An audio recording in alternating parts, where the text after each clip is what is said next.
오늘 말씀의 제목은 일어나 베델로 올라가라. 일어나 베델로 올라가라. 이 말씀의 제목으로 함께 은혜 나누고자 합니다. 환난이란 소리를 좋아하는 사람은 이 세상에 단 한 사람도 없을 것입니다.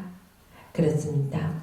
환난이란 말은 뜻밖의 불행한 그 일을 만나서 근심과 불안한 상태를 환난이다, 이런 말을 합니다.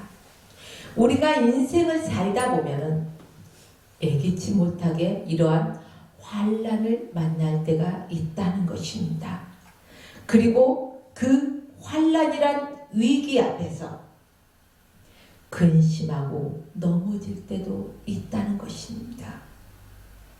야곱의 생애를 살펴보면 야곱도 우리와 마찬가지로 크고 작은 위기의 상황들이 많이 있었습니다. 그 중에서도 큰 위기 세 가지를 말씀드리자면은, 첫째는 무엇입니까? 야곱이 형과 아버지를 속이고요, 장자권을 빼앗았어요. 그런데 형이 알았어요? 몰랐어요? 나중에 알게 됐잖아요. 그리고 나서 야곱이 형의 낯을 피해서 이제 외삼촌 라반의 집으로 도망을 하게 됩니다. 두 번째 위기는 외삼촌 라반이 야곱의 뒤를 추격합니다.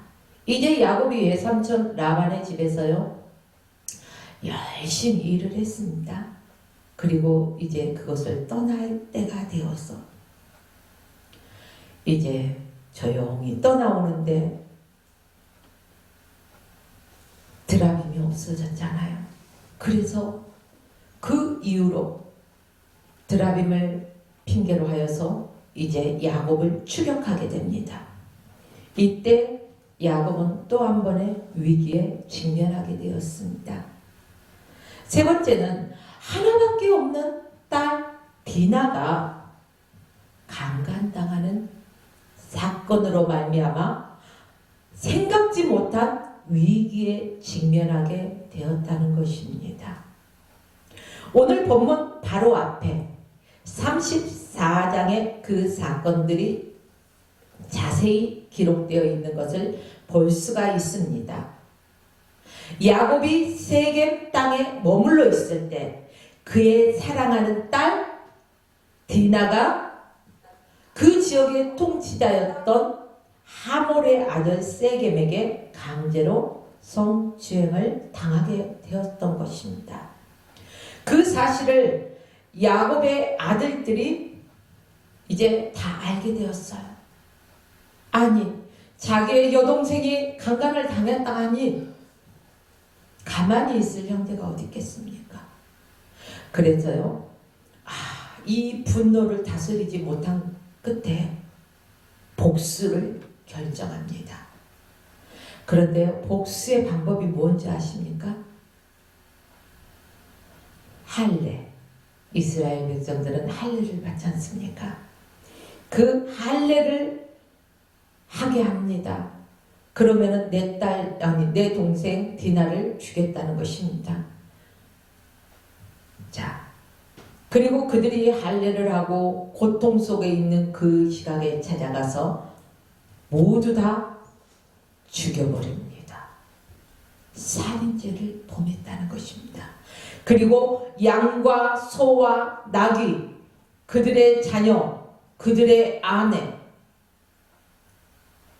사로잡아서 끌고 왔어요. 자, 포로죠. 그런데 그 다음부터가 문제가 발생했다는 것입니다.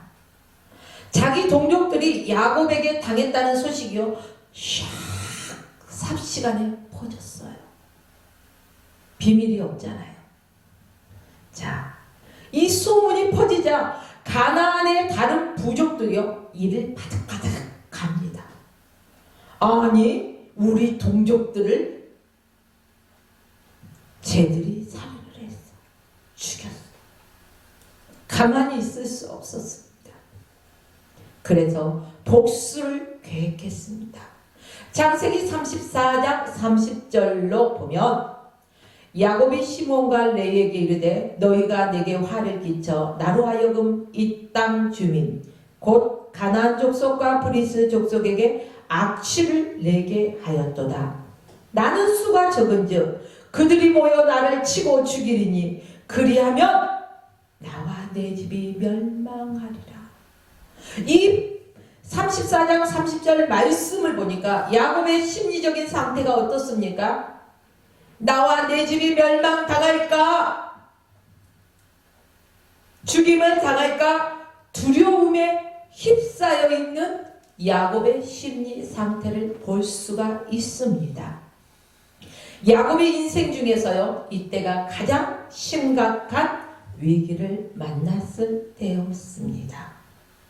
야곱은요, 이럴 수도 없고 저럴 수도 없고 앞으로 나갈 수도 뒤로 물러설 수도 없는 진퇴양난에 빠져들었습니다.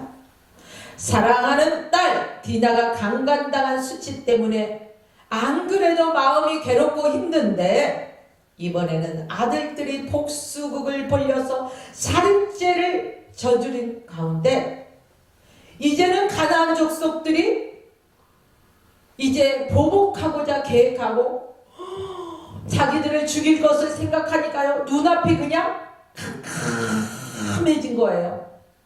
그래서 두려움에 떨 수밖에 없는 이러한 상태에 두려움과 공포 속에 있는 야곱에게 하나님께서 찾아오셨습니다.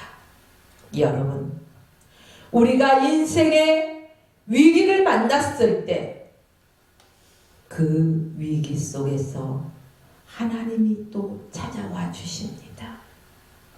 그렇기 때문에 더욱더 하나님 앞에 우리는 엎드려야 된다는 사실입니다. 하나님께서 야곱에게 찾아오셨습니다. 언제나 야곱이 위기에 빠질 때마다 하나님이 야곱에게 간섭하셨다는 것입니다. 개입해 주셨다는 것입니다. 이번에도 마찬가지라는 것입니다. 그런데 그에게 찾아오신 하나님께서 어떻게 하셨을까요?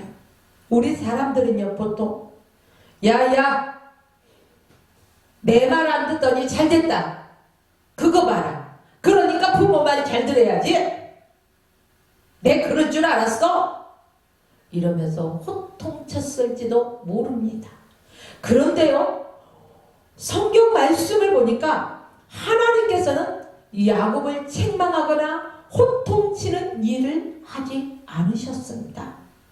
35장 1절 말씀을 보니까 하나님이 야곱에게 뭐라고 말씀하시냐, 찾아오셔서요, 일어나 베들로 올라가서 거기서 내 형 에서의 낯을 피하여 도망가던 때에 나타나셨던 하나님께 거기서 단을 쌓으라 하신지라.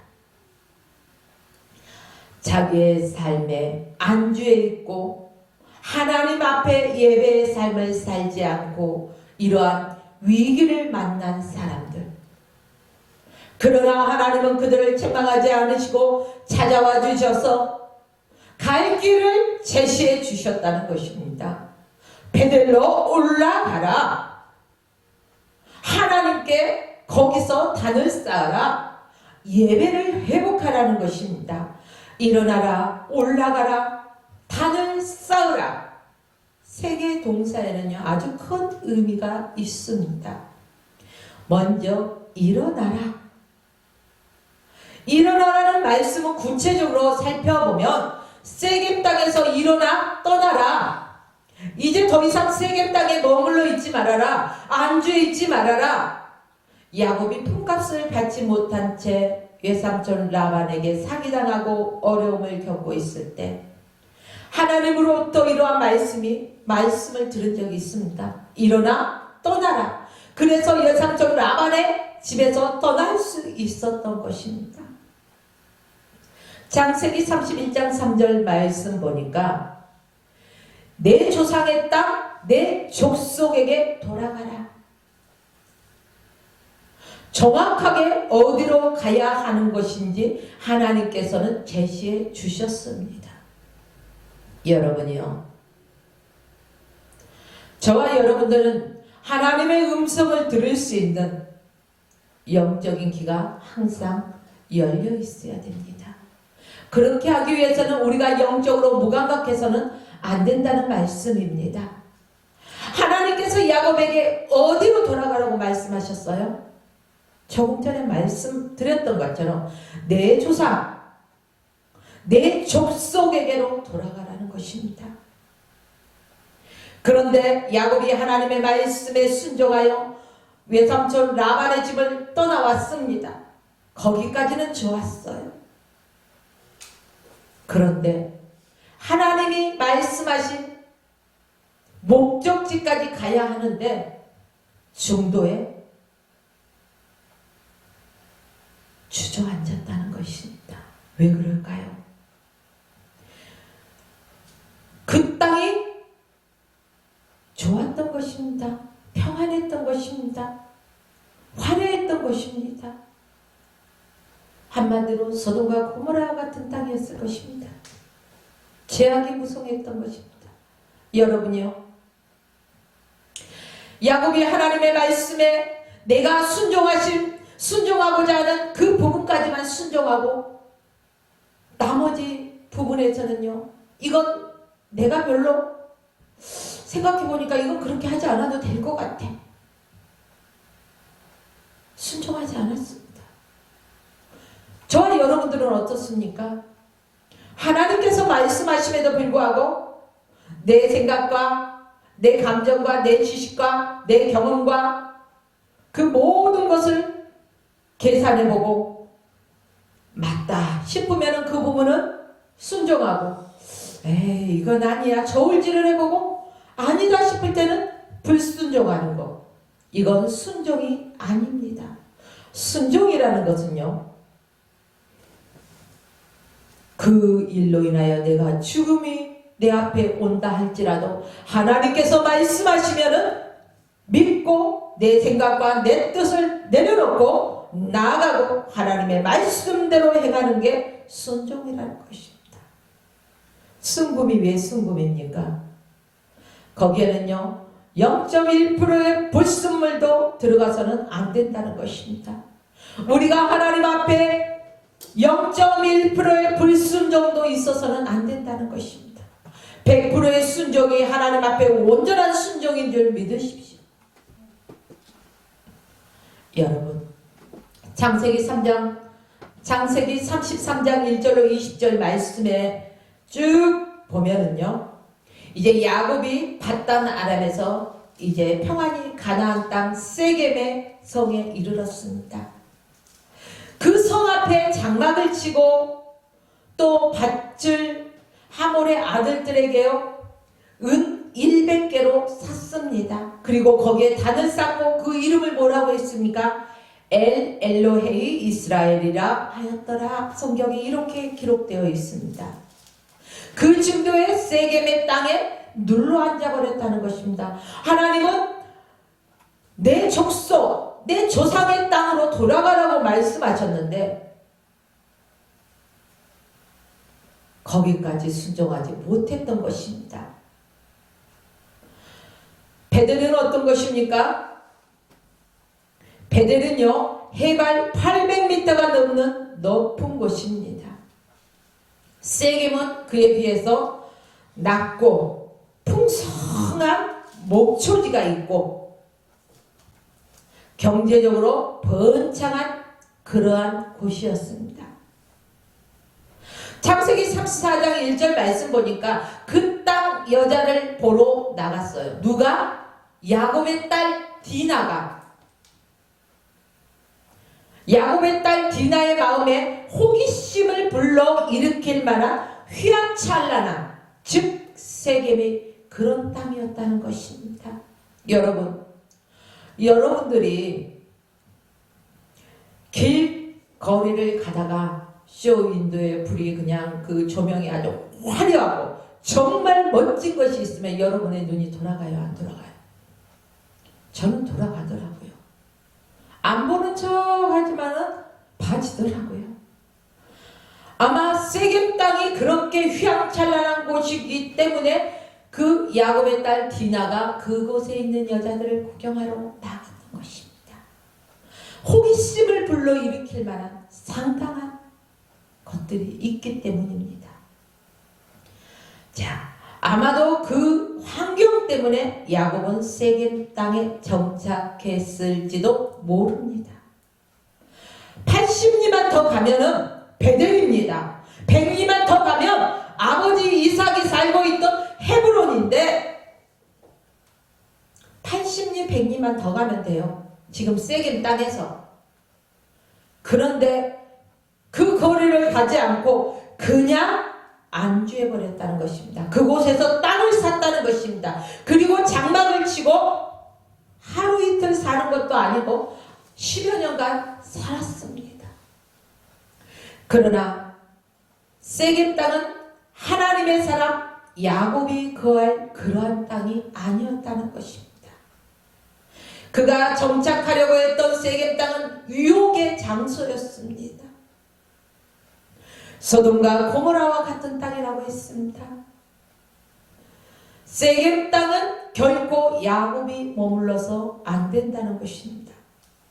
여러분들이요, 하나님의 명령을 어기고 세겜에서 오랫동안 머물렀던 야곱, 결국 어떤 일이 벌어졌습니까? 아마 하나님의 말씀에 순종하고 베델로 갔다면은 아무런 문제가 없었을 것입니다. 하나님을 떠났습니다. 하나님의 말씀에 불순종했습니다. 그때부터 문제가 발생한 것입니다. 하나밖에 없는 딸 디나의 성폭행, 강간당하는 것으로 말미암아 그 형제들은 무자비하게 살인을 저지르게 되고 그 일로 말미암아 야곱의 온 가족들은 멸망당할 위기까지 처해버리는 이러한 그 위기가 고개를 하나 넘으면 다 넘었나 보다 하는데 또 다른 고개가 있고 또 다른 고개를 넘었더니 또 다른 고개가 있고 고난의 연속, 위기의 연속이었던 그의 삶을 볼 수가 있습니다. 왜 이런 일이 있습니까? 왜? 야곱이 세겜 땅에 오래 머물러 있었다는 것입니다. 하나님께서 야곱을 향해서 일어나라, 세겜을 떠나라, 세겜은 내가 살 곳이 아니란다, 이렇게 말씀하셨던 것일 겁니다. 그러나 야곱은 깨닫지 못했을 것입니다. 여러분, 이 말씀이 야곱 한 사람에게만, 이 시대만 주어진 말씀입니까? 오늘 이 시대를 살아가고 있는 저와 여러분들이요, 여러분들이 세상에 나아가서 세상과 버타고 세상 문화와 향락을 즐기며 살지는 않습니까? 마치 코로나19로 이제 우리는 거리를 두고 예배를 드려야 합니다. 또 인터넷 예배를 드리게 됩니다. 교회 안 가도 인터넷 예배는 휴대폰만 있으면 어디서 볼 수 있어, 어디서든지. 그러니까 어디서든지 드릴 수 있어 라고 생각하십니까? 여러분들이요, 하나님은 영과 진리로 예배하는 자를 찾고 계십니다. 하나님 앞에 다시금 예배의 자리로 회복하십시오. 사랑하는 여러분, 우리도 야곱처럼 세겜에 머물러 있을 수 있다는 것입니다. 떠나야 할 때를 알아야 된다는 것입니다. 벗어나야 할 때를 알아야 된다는 것입니다. 어떻게 보면 세겜은 너무너무 편안하고 익숙하고 정말 좋은 곳이었는지도 모릅니다. 우리 여자들도요, 밖에 쇼핑을 가다 보면은요, 와 하고 너무너무 좋아하면서 항상 이렇게 즐기며 살고 싶다라고 말하시는 분들도요, 되게 많아요. 그러나 하나님의 백성들은요, 하나님 앞에 예배하는 것을 기뻐해야 되고 모이기를 즐거워해야 된다는 것입니다. 또 흩어지면은요, 복음을 전할 줄 알아야 돼요. 우리가 편안한 장소라고 해서, 익숙하다 해서 침대에 누워서 나들이 가면서 영상 예배만 드린다면은요, 하나님 앞에 뭐라 말씀하실 겁니까? 하나님의 자녀들은요, 하나님 앞에 온전한 예배가 회복되어야 할 것입니다. 너무 편하다고 안주하는 것에 있다 보면은 이러한 위기를 만나게 된다는 사실입니다. 하나님의 백성들은 세상 것을 좋아하고 집착하면 영적으로 무감각해집니다. 세겜 땅에 눌러있던 야곱처럼 현실과 타협하게 된다는 것입니다. 하나님의 백성들은요, 하나님 앞에 예배하는 것이 먼저입니다. 현실과 예배를 타협할 수는 없다는 사실입니다. 하나님의 음성을 들으십시오. 하나님의 음성을 듣지 못하기 때문에 자꾸 내 생각대로 행하게 되어 있다는 것입니다.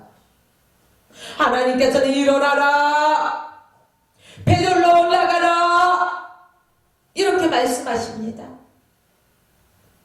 일어나는 것은 세겜 땅에서 이제 분리되어서 다시 뉴턴하고 하나님 앞에 돌아오라는 것입니다.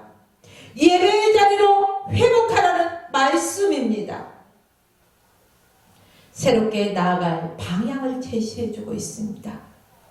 구체적으로 베델은 야곱이 하나님을 만난 첫 장소이기도 합니다. 야곱은 지난날 아버지 이삭의 눈을 속여서 형 에서의 장자권을 이제 가로챘습니다. 자, 팥죽 한 그릇에 장자권을 팔아버렸지 않습니까? 야곱 앞에 형 에서의 위협이 있습니다. 얼마나 캄캄합니까? 그런데 형을 피해서 도망가고 또 베델에서 돌베개를 하고 잠을 잘 때 또 하나님을 만나지 않습니까?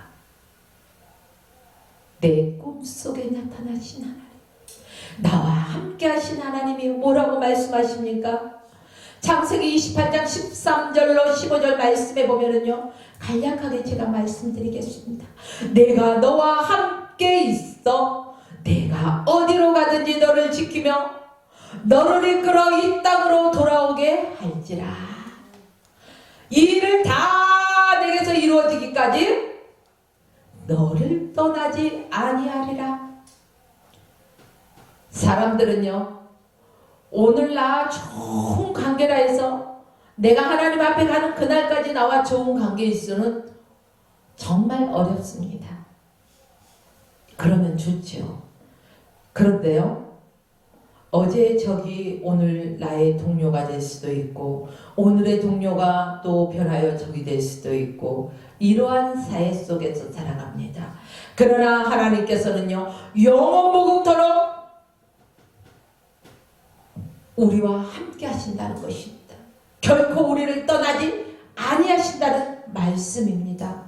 여러분, 사람 의지하지 마십시오. 사람의 말에 귀 기울이지 마십시오. 오직 하나님의 음성에 귀 기울이십시오. 하나님을 믿고 하나님을 신뢰하십시오.